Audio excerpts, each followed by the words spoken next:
Question one, Dr. Pappe, for you is about the life of a myth debunker. I want to start on a light question or not so much, but one of the things that often happens, at least in academia and in academic circles, is that working on decolonization comes with accolades. Being a scholar of decolonization looks progressive and cutting edge only if you keep denouncing North American settler colonialism or conducting studies on it. But if your work sheds light on an ongoing logic of elimination, what I call live colonialism, then that is when things get pretty dangerous or hemlocky, as it did for Socrates. Now, my question is this for you. You debunk myths of one such live colonialism in order to show the manifold layers of a logic of elimination and in hopes of preventing mass suffering. And I can't stress the intention enough. It is in hopes to prevent the mass suffering. How is the life of a thinker, professor, and educator who debunks myths and fallacies of mass suffering in current times? And how closely is debunking myths of mass suffering tied to personal suffering of the debunker? First of all, it's great to be with you in this dialogue, and thank you everyone for watching. This question is really one that is not that easy to answer because it changes according to the geographical location you're in, the stage in your career you're in, and time is a very important factor here. What do I mean by this?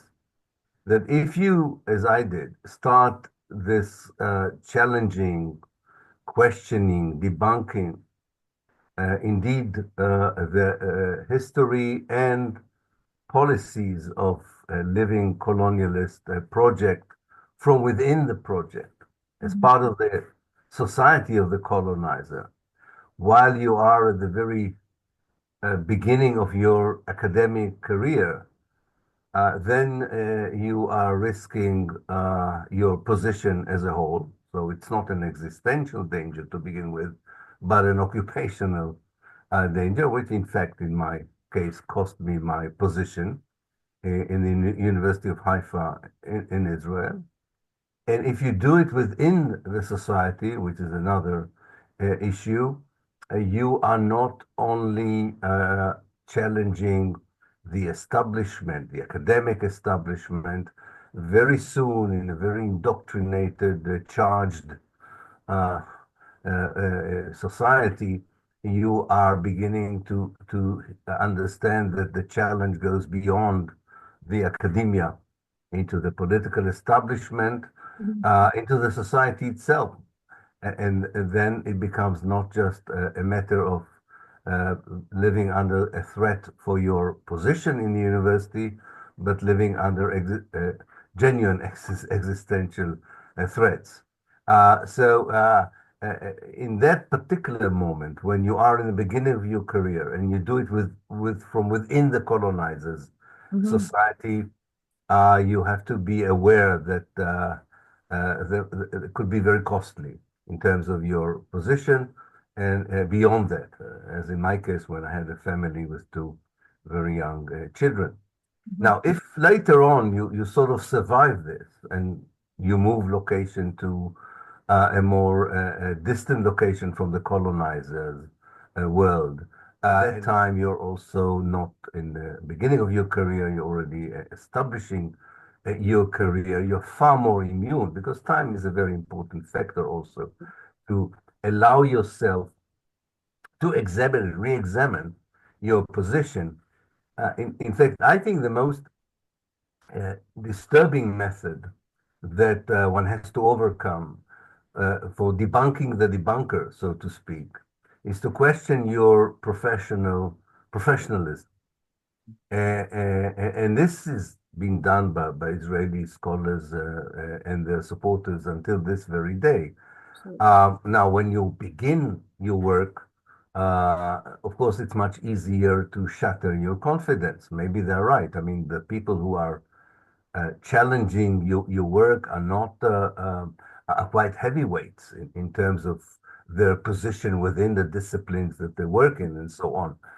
And again, time is such an important factor here to give you the confidence that you are in the right place where you would like to be. I would just finish this particular answer that I'm really admire a long list. It's a long list, and that's a good sign. So I don't have to mention names. A long list of young academics who work on Palestine, Mhm. who are in the beginning of their career.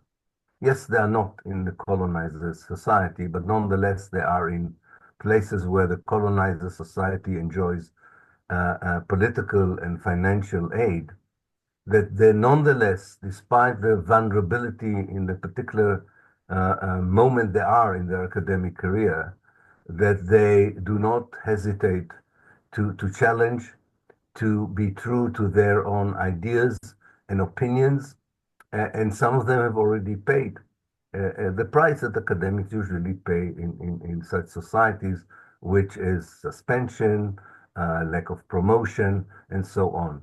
That is very encouraging, should be very encouraging to all of us, not just about Palestine, because there's so many other issues Mhm. where we need the next generation of academics to show courage and resilience in order to defend narratives which, as you yourself said in your introduction, are not just about the past, but they're very much on an ongoing injustices Yeah. and destructive policies in our time. Thank you for, and we will definitely come back to these questions.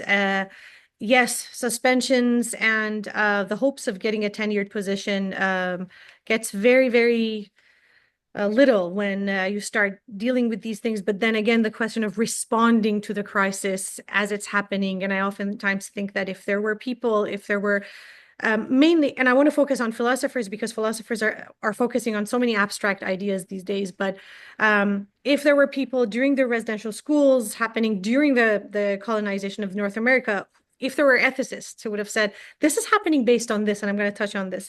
This is happening based on this fallacy. You're doing something wrong. Maybe we could have at least disrupted the comfort that these are all happening under progressive ideas. And about the confidence shattering of the academic, I saw so many mechanisms of how pro-war, let me call it pro-war and pro-colonial entities go after the confidence of academics. They have certain academics who focus on other academics, and they usually like to take something from, oh, you gave a number or a point here wrong in terms of like a mathematical point, or you gave sorry, I'm just going to press this one, or you gave this quote wrong, and then they're going to make this into such a huge thing. And yes, gaslighting is absolutely real, and it's really it comes with a lot of suffering.